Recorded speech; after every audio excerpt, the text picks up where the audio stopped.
Long for Mane, holding off Hendry, who was holding on to Mane, was he?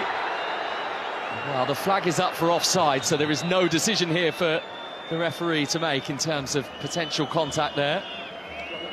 It was a direct pass, and again, that one looks relatively tight. And they just may be leaning into an offside position.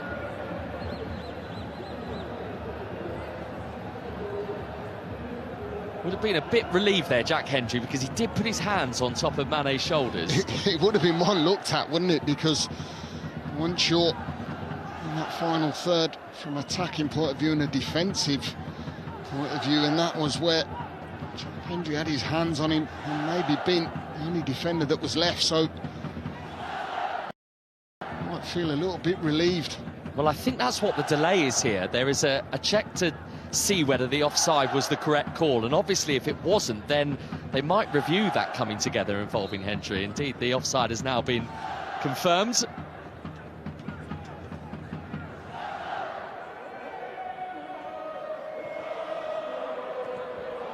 Abdul-Rahman, he's been bright since he's come on, and off he goes, and look at all that room ahead of him.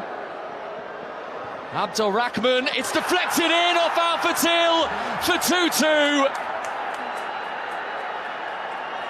Well, he is having one of those nights.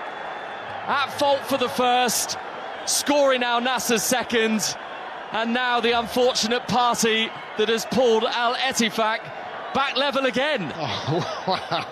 And that's why you want to go and get that extra goal just to be comfortable, because Al-Ettifaq have really give it a go, haven't they, since making the changes.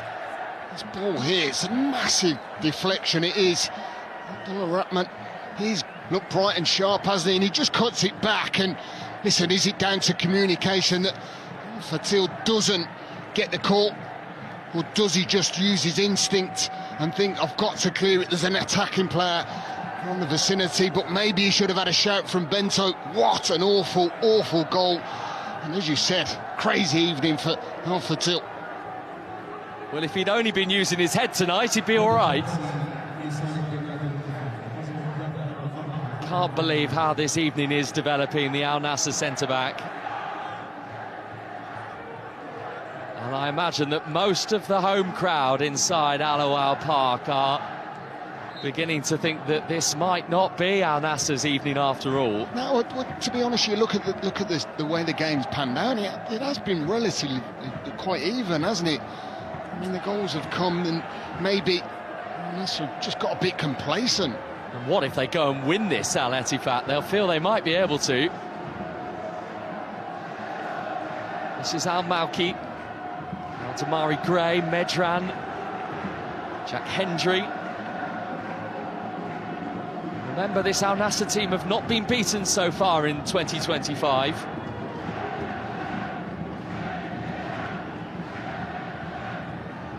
Adam's got the throw here.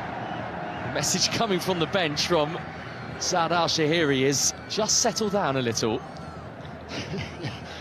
Well, they're feeling that momentum might just go and get them. Maybe a third and a winning goal. On loan, Al Hilal man. Al-Malki has just won another throw.